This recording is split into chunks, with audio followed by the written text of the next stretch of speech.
안녕하세요. 귀로 듣는 역사 이야기 이기환의 흥적의 역사 24번째 시간입니다. 네, 안녕하십니까. 그 흔적의 역사 벌써 24번째가 됐는데 네. 브로그에 보면 이 관련 기사가 있기 때문에 한번 들어보실 때는 들으면서 관련 기사를 한번 읽어보시고 같이 듣는 게 아마 도움이 많이 될 겁니다. 한번 그렇게 권해드리고 싶습니다.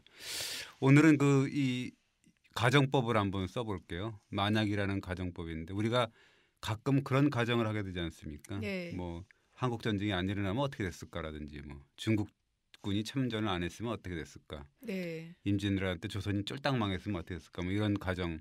또 세종대왕이 태어나지 않았으면 어떻게 됐을까? 뭐 이런 가정이 있지 않습니까? 그런 허황된 가정법을 한번 해볼 수 있지 않을까 싶은데 우리 이마영 기자는 남자로 태어난 가정이라고 생각하면 가정법을 쓴다면 장군? 좋았을 것 같은데요. 장군이 됐을 것 같아. 기자? 네? 기자로 해서 남자 기자로 됐다. 남자로서 더 어울리는 성격입니다. 어울린다. 제가 생각해도 그런 것 같은데. 맞아요. 네. 네, 오늘은 어떤 가정법을 쓰실 건지요? 예, 그 조선의 건국 이야기죠. 그럼 이성계가 태어나지 않았더라면 뭐 이런 건가요? 그건 좀 그것도 그렇게 할 수 있을 것 같은데요. 좀 뻔한 거 말고 이성계 네. 후계자에 관련된 가정법 이야기입니다. 누구요? 혹시 이마영 기자는 이성계 자식들 몇 명인지 혹시 아시죠? 몇 명인지 모르겠습니다. 부인인 2명이었고요. 네. 정부인이 그리고 아들 딸 합쳐갖고 11명. 8남 3녀입니다. 이성계 장남이 혹시 누군지는 아시나요? 정종임금. 아닙니다. 둘째입니다. 그러니까 오늘은 이성계 장남 이야기를 하려고 그러는데요. 네. 이성계 장남이 사실은 술병으로 일찍 죽었거든요. 그래서 네. 그 장남이 만약 살아 있었다면 어떻게 됐을까? 조선은 달라지지 않았을까? 뭐 이런 가정법을 한번 해보는 거죠.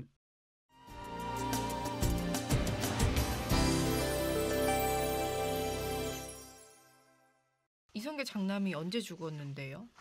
태조 이성계가 조선을 건국한 게 이제 1392년 7월 17일이거든요. 물론 음력인데요. 네.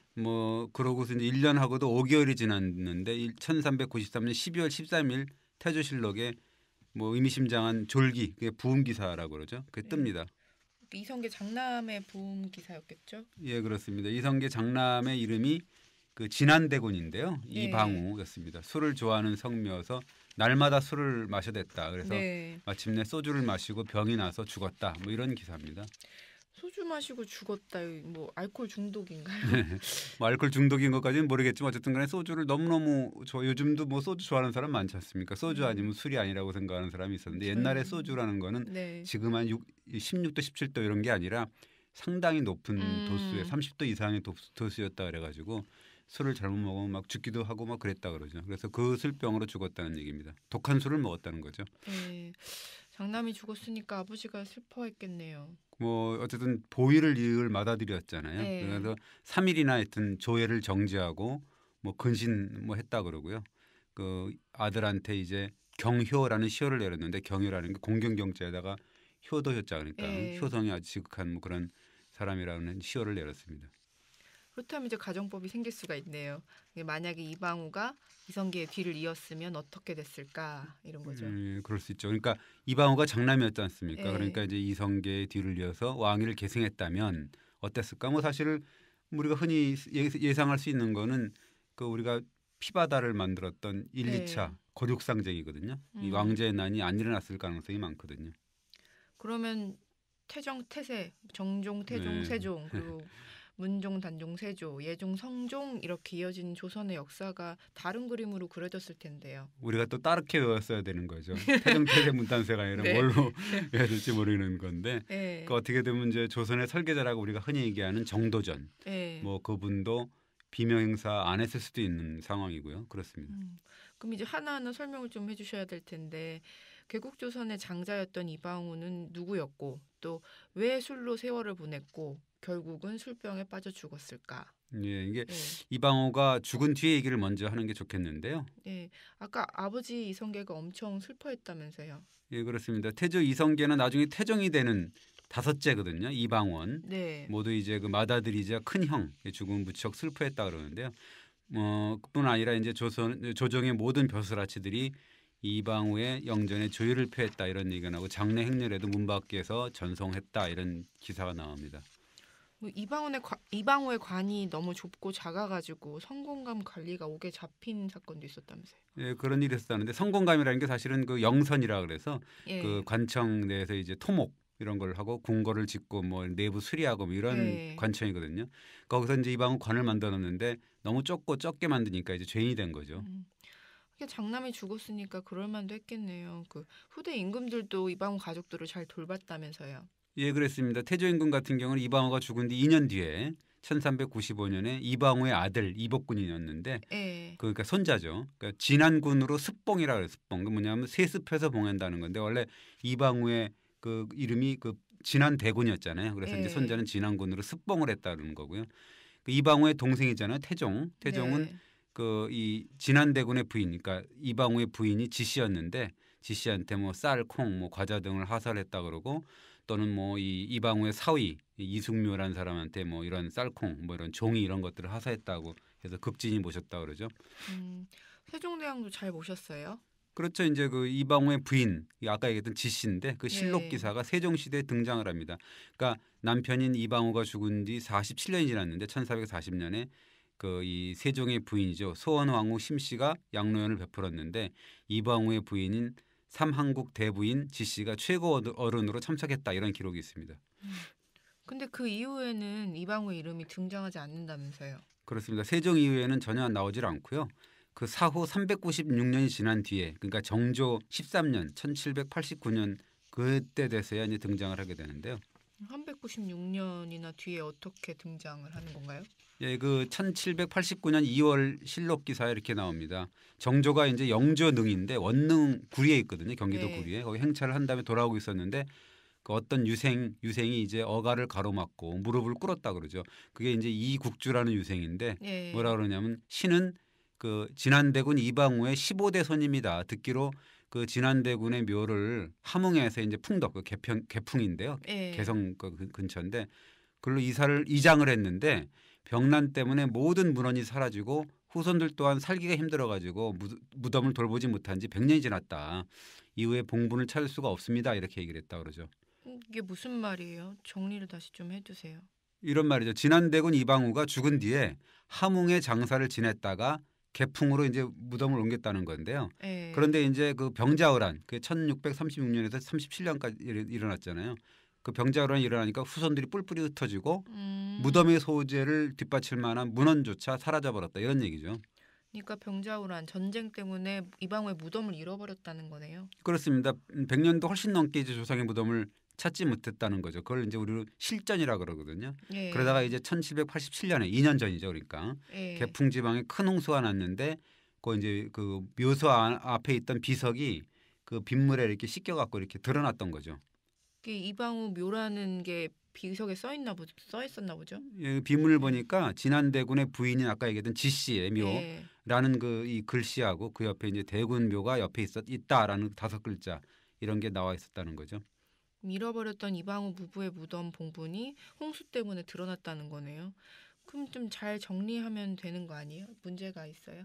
그 이제 그게 아니었다는데요. 이게 예. 무덤을 쉽게 보수할 수가 없었대요. 왜냐하면 이제 이국주라는 사람이 임금한테 하소연 내용을 보면은 이방우의 묘 주변에 백성들의 무덤이 쭉 둘러싸고 있었다는 거죠. 그래서 음. 함부로 백성들의 무덤을 깔아뭉개고 이제 그 새 무덤을 예. 사실 조성할 수가 없잖아요. 음. 그래서 무례함을 무릅쓰고 이렇게 아뢰는 것입니다라고 이제 임금한테 그 엎드린 거죠.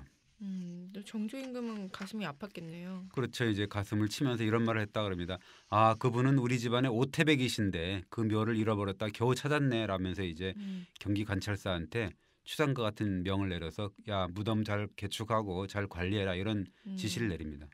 근데 이태백도 아니고 오태백, 이방우가 왜 오태백이었을까요? 무슨 뜻일까요? 이 정조 임금이 이제 그 묘소를 다 정리하고 고친 다음에 직접 비문을 짓습니다. 네. 거기 이런 내용이 있습니다. 이 아주 그 함축적으로 나오는데 공은 태조의 장남으로 태조 이성계의 장남으로 가정에 있어서는 효성스러웠고 신하가 돼서는 충성스러웠네. 의로운 군대가 서쪽으로 돌아오자 필마로 동쪽으로 떠나가니 그분이 곧 오태백이셨네. 이런 그 아주 시를 음. 남깁니다. 여기도 오태백이 나오네요. 그렇습니다. 이 정조 임금의 어제시인데요. 이게 태조 이성계의 장남 이방우의 생애 아주 예. 일목요연하게 알려줍니다. 그 중에 핵심 수식어가 바로 오태백입니다. 오태백이 누구길래 이방우가 조선의 오태백이라고 했을까요? 예, 뭐 아까 얘기했던 이태백이라고 아닌데 아니고 오태백이라고 우리가 네. 알고 있어야 되는데 오태백은 그 중국의 춘추 시대 보면 춘추 오페라 그래가지고 춘추 시대에 5명의 아주 큰 나라에 아주 그 힘이 셌던 그 패자가 있습니다. 제후국인데 네. 그 제후가 나란히 이제 그 이 천자를 모시고 그랬던 나라거든요. 음, 제후국이 그 중에 하나였던 오나라의 시조였습니다. 그 중국 역사의 사기를 보면은 오태백은 원래는 주나라 태왕의 장남이었다 이렇게 기록이 돼 있어요. 뭔가 이성계와 장남 이방우가 연상이 되네요. 눈치가 좋으신 것 같은데요, 맞습니다. 근데 이제 네. 문제가 있었습니다. 아버지 태왕, 주나라 태왕이라는 사람이 왕위를 이제 계승을 할 때 그 장남인 태백이 아니라 막내 아들 계력인데요. 막내 네. 아들한테 물려줄 뜻을 품고 있었어요. 무슨 이유가 있었어요?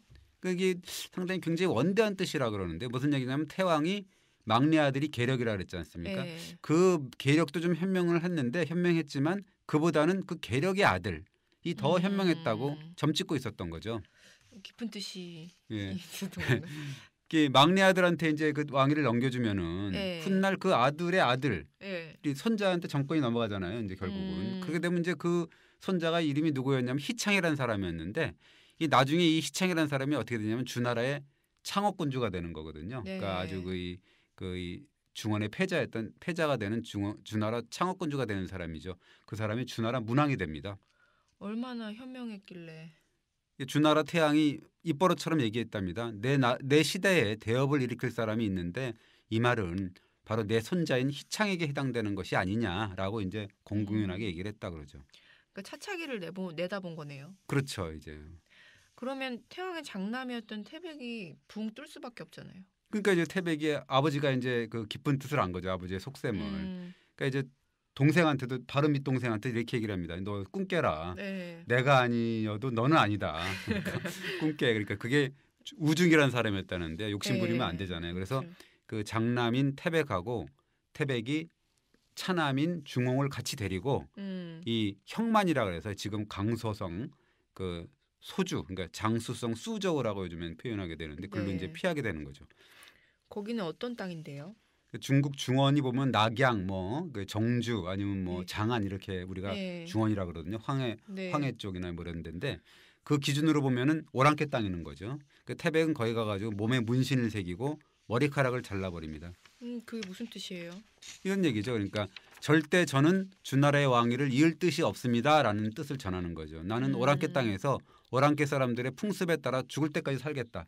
그냥 문신하고 뭐 머리를 깎고 이러는 거는 오랑캐 풍습이었다는 거거든요. 그래서 어떻게 됐어요? 결국은 이제 중원은 그 막내 아들인 계력이 왕위를 이제 올랐고 또 계력의 다음 왕위는 당연히 이제 그 희창이 된 거죠. 아까 얘기했지만 희창이라는 사람이 바로 주나라 문왕이 되는 분이고요. 음, 주나라 문왕은 굉장히 중요한 사람이죠. 그렇습니다. 이게 뭐 그 당시에 중원의 패자 천자국이 사실 은나라 상나라였거든요. 예. 문왕은 원래는 이게 주나라가 원래는 그 상나라의 제후국이었습니다. 근데 이제 문왕 때 아까 얘기했던 희창이죠. 네. 덕으로 나라를 다스려 가지고 천하의 민심을 얻었다 그러죠. 결국 이제 문왕의 아들인 무왕인데 네. 그 무왕 때 상나라를 멸망시키고 중원의 천자국으로 우뚝 서게 됩니다. 오랑캐 땅으로 피한 태백은 어떻게 됐어요? 거기서 이제 인심을 얻었다 그러죠. 후세 사람들은 뭐냐면 막내 동생에게 쿨하게 이제 왕위를 양보했잖아요. 네. 그리고 이제 오랑캐 땅에 뿌리를 내린 태백 뭐 이분을 엄청 칭송을 하게 되는데요. 그래서 그 태백이 형만 사람들의 추앙을 받아서 오나라의 시조가 됐습니다. 거기서 오나라를 세운 거죠. 그래서 오태백이에요. 그렇습니다. 그 오나라 시조인 태백이라 그래가지고 우리가 오태백이라 그러는데 나중에 공자도 태백을 칭찬합니다. 태백은 네. 지극한 덕이 있었다라고 말할 수 있다. 천하를 양보했지만 백성들의 인심을 얻었다 이렇게 그 아주 칭찬을 합니다. 그럼 다시 조선으로 돌아가면 정조 임금이 이방우를 조선의 오태백이라고 부른 거네요. 그렇죠. 그러니까 태조 이성계를 주나라 태양이라고 생각을 하는 거고 그 이 장남이 이방우를 조선의 오태백이다라고 이제 그 칭송을 하고 있는 거죠. 그러면 이방우가 오태백처럼 쿨하게 종생들에게 왕위를 물려주고 초야에 묻힌 거예요? 그럴까요? 그게 뭐 그게 사실인지는 따져봐야 되겠죠. 아까 말씀하셨는데 태조 이성계가 아들이 많았다면서요? 아까도 잠깐 말씀드렸지만 태조에게는 두 명의 분이 있었습니다. 한 분은 그 정비죠. 신의 네. 왕의 왕후 한씨 조강지처입니다. 그리고 네. 이제 당시에는 뭐 나중에 또 그런 기회가 있을 텐데 그 시골에 저 부인을 두고 또 서울에 이렇게 근무를 하게 되면 서울에 또 부인을 두는 뭐 지금 따지면 현지처 같은 느낌 네. 뭐 이런 게 아주 있었다 그러는 거예요. 네. 그게 그러니까 조선시대 지금 문화죠. 네. 지금 생각하면 참 뭐 있을 수 없는 일인데 그렇게 네. 있었다 그러는데 그래서 어떻게 보면 정비인 신의왕후는 이제 고향에서 얻은 원래 네. 부인이고 계비인 신덕왕후 강씨는 그 서울에서 이제 나중에 이제 얻은 부인이죠. 후처죠 그러니까. 네. 그러니까 첫 번째 부인 한씨하고는 육남 이녀, 그다음에 신덕왕후 계비가 아까 얘기했던 후처한테는 네. 이남 일녀를 뒀습니다. 우리가 아는 이방우, 이방원 그리고 이방관은 모두 신의왕후가 낳은 아들이겠죠. 그렇죠. 원처 그러니까 그래서 네. 그 신의왕후 한씨와는 이제 이방우, 이방과, 이방과가 정종이고요. 네. 이방의, 이방간, 이방원, 이방원은 태종입니다. 태종. 네. 그다음에 이방연을 나왔고요. 강씨한테는 이제 방번, 방석 뭐 이렇게 나왔습니다. 그래서 장남 이방우가 듬직했다면서요. 뭐 어렸을 때부터 효자였고 형제간의 우애가 돈독했다고 기록에 나옵니다. 조금 자라서는 시서에 몰두하고 몸소 검소함을 실천하였으며 부귀영화에는 전혀 뜻이 없었다. 네. 고려주에 벼슬을 해서 벼슬이 예의 판서에 이르렀다 이런 기록이 있습니다. 예의 판서라는 게 사실은 지금으로 따지면 교육, 외교, 의례를 담당하는 아주 중요한 그 이 관청이거든요. 아주 어떻게 보면 아주 꼬장꼬장한 사람, 네. 의리를 중시하는 그런 사람이 맞는 거죠. 근데 순탄한 인생으로 보이는데요. 문제가 없었을 것 같은데. 예, 뭐 문제는 하여튼 아버지가 네. 1388년에 이제 요동전벌이라고 우리가 흔히 하면서 그 유명한 위화도 해군을 하지 않습니까? 네. 그 위화도 해군을 하면서 이제 문제가 이제 생기고 운명에 갈리게 되는 겁니다. 어떡해요? 그러니까 정조실로 아까 얘기했던 정조임금이 그 묘를 다시 하고 그 뭘 지었다 그랬잖아요. 거기 네. 이렇게 나옵니다. 태조대왕 이성계가 위화도 회군을 하고 명나라를 받드니까 대군 그러니까 이방우가 가족을 이끌고 철원으로 들어갔다. 철원이 강원도 철원이잖아요. 그곳으로 혼자 그러니까 은거한 것이다 이렇게 나옵니다. 이 기록은 무슨 뜻이에요? 굉장히 의미심장한 내용인데요. 무슨 말이냐면 아버지가 위화도 회군을 단행하고 역성혁명의 뜻을 구체화시키니까 강원도 네. 철원으로 아들이 은거를 했다 이런 뜻이죠. 그럼 아들 이방우가 아버지의 역성혁명을 반대했다? 이런 머리가 거예요? 좋으신 것 같은데 맞습니다. 네. 그러니까 그 이방우는 아버지 혁명을 반대했고 고려의 충신으로 남길 원했다라는 함의가 들어가 있는 거죠. 거기에서는. 어떻게 됐어요? 그러니까 이제 정조 때 아까 얘기했듯이 이방우 무덤을 세우고 이방우 행적을 기록한 게 이제 네. 정조 임금이었잖아요. 거기 보면 계속 나옵니다. 굉장히 중요한 내용인데 이렇게 나와요. 1392년에 태조께서는 조선을 개국하고 왕에 오르자 그 이 대군 아까 얘기했던 이방우는 마음속으로 두 동생 아까 얘기했던 정종, 태종 예. 이 모두 임금의 덕이 있음을 인정을 하고 고향인 함흥으로 낙향을 했습니다. 두 동생은 마치 아까 얘기했던 주나라 왕가의 계력 및 희창, 문왕과 네. 같음을 알았다. 그래서 대군은 스스로 부족한 사람임을 자초를 하고 국가 일에 일절 관여하지 않고 함흥으로 물러나 살았던 것이다. 태조께서도 그런 대군의 뜻을 대라가시고 땅과 집을 하사했다. 장남의 뜻을 꺾고 싶지 않아서 그런 것이고 그 행적을 묻어버리고 싶어 했던 것이다. 이렇게 기록을 합니다. 정리를 좀 한번 해야겠네요. 네, 그렇습니다. 그러니까 진안대군 이방우는 주나라의 태백 이런 얘기죠. 네. 그러니까 그리고 이대 왕이 된 정종 이방관은 주나라의 계력이라는 거고요. 그다음에 이방원 태종 그 후 3대 임금인 이방원은 계력의 왕위를 이어받은 격인 희창 문왕 주나라 문왕이 된다는 소리죠. 그러니까 스스로 왕으로서 부족함을 느낀 이방우가 왕의 기품을 갖춘 두 동생에게 왕위를 물려주겠다 이렇게 하면서 함흥으로 은둔을 했다는 건가요? 그렇습니다. 근데 조금 이상한 거는요. 아까 인용한 기록이 있잖아요. 즉 그 아버지 이성계의 위화도 회군 후에 철원으로 은거했다는 기사. 이거는 아무리 봐도 심상치가 않지 않습니까? 또 이상한 게 있어요? 그리고 또 이제 아까 정조 임금이 지은 것 중에서 태조 이성계가 이방우의 행적을 묻어버리고 싶었다라는 내용이 있지 않습니까? 그것이 이제 허투루 넘길 수 없는 대목이죠. 다른 사람도 아니고 정조 임금이 지은 행적인데 뭔가 이상하네요. 그러니까 이제 그 은연중 실토한 거죠. 그러니까 뭐냐면 이방우에게서 고려의 충신 냄새가 나잖아요. 그러니까 그 이 고려의 충신이기 때문에 아버지가 그의 행적을 묻어버리고 싶은 그런 느낌 이런 거죠. 그러니까 종합해 보면 이성계의 위화도 회군과 역성혁명은 맏아들이었던 이방우에게 결코 용납되지 않았다 이렇게 할 수 있는 건가요? 그렇게 볼 수 있지 않을까 저는 생각이 되는데 이방우 맏아들 이방우가 그러니까 새나라 조선의 세자이자 이대 임금이 아니고 네. 마지막까지 고려의 충신으로 남았던 것이 분명하지 않느냐라는 해석이 가능합니다. 그럼 그래서 술을 마신 거겠네요. 고려의 망국을 슬퍼하면서. 그런 추정이 가능한 거죠. 그러다가 이제 술병에 걸렸고 네. 아버지는 이제 그런 기사가 나와요. 가끔씩 이제 그 이방우한테 소주를 이렇게 하사했다 그런 내용이 나오거든요. 그러니까 소주 하사하면서 이제 세월이나 죽여라 뭐 이런 얘기를 하지 않았나 생각을 하지 않았나. 그리고 너의 행적은 묻어버리고 싶은 그런 생각인 거죠. 그런데 이방우가 운둔을 하고 죽은 다음에 역사적으로 여파가 엄청났잖아요. 그러니까 피바람이 계속 불잖아요. 개국 초부터 그런 건데 예. 사실은 이게 불행의 씨앗이죠. 왜냐하면 이방우가 있었으면 그런 일이 절대 일어나지 않았죠. 음. 자기가 이제 만약 왕위를 물려받았다면. 네. 근데 이제 불행의 씨앗이 뭐냐면 조선이 개국한 게 이제 1390년 아까 7월 17일이라 그랬잖아요. 네. 한 달여 만에 그러니까 8월 20일 날 잉태가 됩니다. 어떤 불행의 씨앗인가요? 우리가 뭐 잘 알다시피 이성계가 신의왕후 한씨의 어떤 아들들 나이가 좀 많고 공이 많았다 그랬지 않습니까? 네. 그 사람들이 아니고 나중에 얻은 후처의 두 아들 그 가운데 또 이 막내 아들인 방석을 세자로 삼았습니다. 근데 방석이 그때 나이가 10살이었어요. 뭐 물론 뭐 방번도 11살밖에 안 됐긴 했지만 나이가 굉장히 어린 친구한테 그걸 넘긴 거거든요. 왜 그런 잘못된 판단을 했을까요? 그러게요. 이게 정도전을 비롯해 갖고 이제 대신들도 백응념, 조준 이런 분들이 있었는데 공신이죠 다. 모두 이제 세자는 나이와 공로로 정하자고 했는 거죠. 그렇다면 나이로 봐서는 둘째 아들이었던 방과 나중에 정종이 되는 그리고 또 공로로 봐서는 다섯째 방원 태종이잖아요. 그렇죠. 그러니까 이성계가 이 후처인 신덕강 씨를 좀 사랑을 했던 것 같아요. 보통 보면 후처를 더 이렇게 나중에 얻은 젊잖아요. 좀 우리가 더 뭐 사랑을 하는지 몰라도 그리고 실력을 보면 임금이 강 씨를 매우 존중했다 그러고 강 씨가 또 개국공신처럼 아주 여걸입니다. 근데 그렇더라도 왜 가장 어린 막내예요? 그러게요. 이게 뭐 어떻게 보면 처음에는 이 강 씨의 첫째 방번을 세자로 삼으려고 그랬는데 실록에 보면 뭐 방번이라는 사람이 그 어린 적인데 광망하고 경솔해서 볼품이 없어가지고 방석을 내세웠다 이렇게 나옵니다. 대신들이 가만히 있었어요?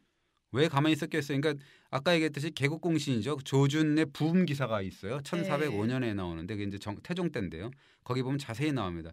그게 어떻게 세자를 이렇게 간택을 하는 그 세자를 이렇게 뽑는 그 과정이 나오는데 백응념이 이렇게 얘기를 했다는데 세자는 적장자로 세우는 것이 고금의 의림이다라고 이렇게 얘기를 합니다. 그러니까 이제 그 태조는 그게 못마땅해가지고 애써 외면하면서 조준을 한번 딱 바라봤다 하는데요. 이 조준이 또 뭐라 그랬냐면은 세상이 태평하면 적장자가 우선이지만 세상이 어지러우면 공이 있는 자가 먼저입니다. 원컨대 3번 생각했어요. 그러니까 뭐 지금은 평화로운 때가 아니라 세상이 어지러우니까 공이 있는 사람을 해야 된다. 그러니까 백응념은 적장자고 조준은 공이 있는 사람이라는 거죠. 근데 다 신덕왕후 강 씨의 자식은 아니었던 거죠. 결국 어찌됐든 간에 후처인 강 씨 아들들은 안 된다는 얘기잖아요. 그렇죠. 그러니까 문제는 뭐냐면 또 이 대화를 그 문 밖에서 신덕왕후 강 씨가 엿듣고 있었다는 게 문제였어요. 그래서 어떻게 됐어요?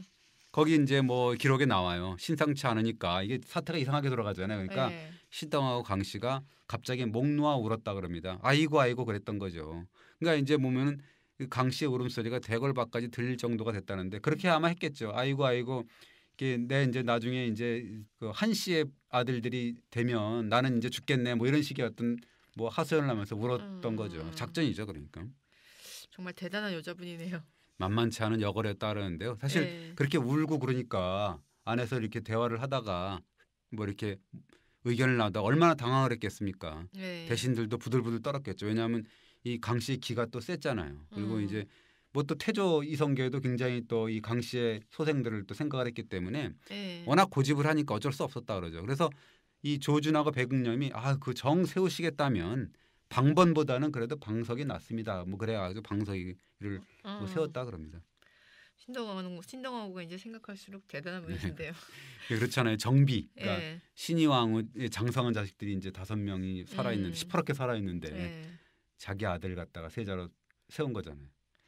그렇지만 결국 그것이 화를 불렀잖아요. 그게 이제 세옹제묘죠. 그게 결국 이게 1392년 8월 20일 이 세자 책봉 날인데 결국 이제 화를 부르게 됩니다.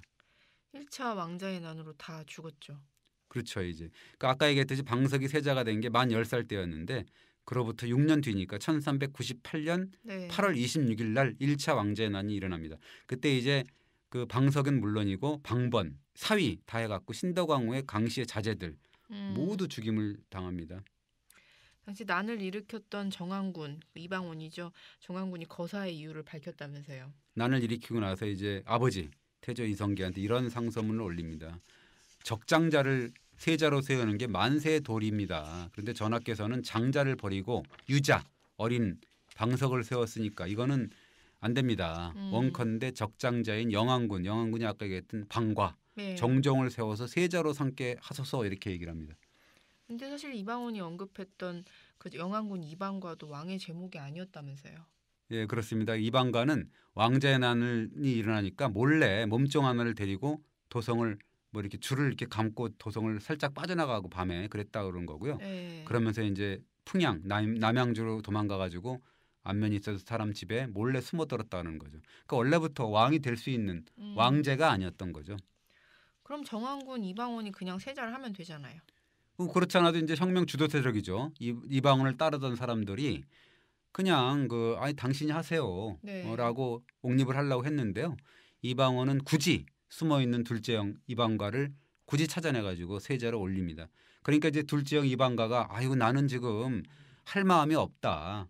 나라를 세운 공도 다 모두 너 아니냐 정한공인데 내가 무슨 세자냐 그러고 이제 극구 사양을 했다 그러죠. 폼상가요 정한군? 왜 그런 건가요? 이제 그런 거죠. 그러니까 이방의 머리는 나라의 근본을 정하고자 한다 마땅히 적장자여야 된다는 거죠. 그래 고집했다는 건데 뭐 이건 폼이 아니라 정통성을 확립하겠다 뭐 이런 의도가 있었던 거죠. 어떤 의도요? 그러니까 이제 뭐 그죠. 다섯째인 내가 맡으면 백성들이 뭐라 그러겠냐. 정통성 시비를 뭐 계속하고 뭐 그랬던가 그렇게 안 했겠냐 이거죠. 그러니까 당신은 조금 허수아비노로 좀 하다가 자연스럽게 부드럽게 나한테 살짝 정권을 넘겨주면 되는 거다. 뭐 이런 얘기죠. 뭐. 뜻대로 됐잖아요. 그렇죠. 이제 이 정종 얘기를 또 나중에 해야 할 것 같은데 아주 허수아비 임금이면서 가장 슬픈 네. 왕이었지만 물러나서는 오히려 더 행복했던 왕이거든요. 결국 이제 허수아비 왕 노릇을 3년 정도 하다가 왕위를 이제 이방원에게 물려주고 말았죠. 그 정종은 임금이었는데도 동생 그 이방원과 마주 앉아 있으면 눈도 못 마주쳤다면서요. 그랬답니다. 그러니까 이제 보다 못한 부인이 정한 왕후였는데 그랬다 그래요. 하루빨리 양위하셔. 마음 편히 살아라. 왜 당신은 그 동생만 보면 왜 이렇게 그냥 고양 앞에 쥐처럼 그렇게 그냥 네. 부들부들 떠냐 이렇게 얘기를 했다 그래요. 네. 뭐 오직했겠습니까? 그러니까 정한군도 뭐 그렇지만은 이제 뭐 혁명 주체 세력이라는 사람 네. 뭐 이런 사람이 얼마나 앙앙불락했겠어요. 빨리 물러나라고 막 그러고 밖에 나와갖고 막 밖에서 빨리 물러나세요. 뭐 이렇게 막 신하들이 그랬다는 거거든요. 그러고 보니까 그런 가정이 생기네요. 만약에 이성계의 맏아들이었던 진안대군 이방우가 살아 있었다면, 그래서 왕위를 물려받았다면. 그렇죠. 그러니까 그렇다 그러면 뭐가 가정이 되냐면 이방과 이방원, 그러니까 정종 태정이 없었을 네. 거 아닙니까? 또 세종대왕도 없었을 거 아니에요. 근데 역사가 어떻게 되는 건 모르죠. 세종대왕이 없으면 한글도 없었을 거 아닙니까? 아 그렇네요. 지금 못 그런 쓰고 생각이 있으려나? 들기도 하는데 역사가 어떻게 변할지는 모르는 거죠. 그런데 또 더 잘 될 수 있잖아요. 그러니까 네. 세종이 여러 분 또 나올 수 있잖아요. 네. 또 한글뿐만 아니라 또 딴 것도 또 더 만들 수 있지 않습니까? 그러니까 역사라는 거는 어떻게 변할지 모르는 거고, 그리고 또 무엇보다도 정통성을 갖춘 왕국이 처음부터 탄생을 하는 거니까 그거는 이제 또 좋을 수도 있었던 부분인 거죠. 근데 어쨌든 가정은 부질이 없네요. 그렇죠. 뭐 어쨌든 주어진 역사의 어떤 틀 거기서 이제 제대로 살아가야 되는 뭐 부분이 있는 거고 헛된 가정만 하면 뭐 합니까? 어쨌든 그 나중에는 뭐 한번 불쌍한 임금 정종 이야기라든지 뭐 아까 얘기했던 신덕왕후 강씨도 네. 재미있는 이야기들이 많거든요. 한번 이야기를 해보겠습니다. 오늘은 여기까지 마치고요. 내용 듣는 것도 듣는 거지만 기본적으로 그 블로그에 나오는 글도 좀 읽으시면서 내용을 들으시면 더 좋을 것 같습니다. 네, 이계환의 안녕히 계십시오. 흔적의 역사는 파워블로그입니다. 예. 한번 참고해 보세요. 그렇습니다. 네, 감사합니다. 예, 감사합니다. 예.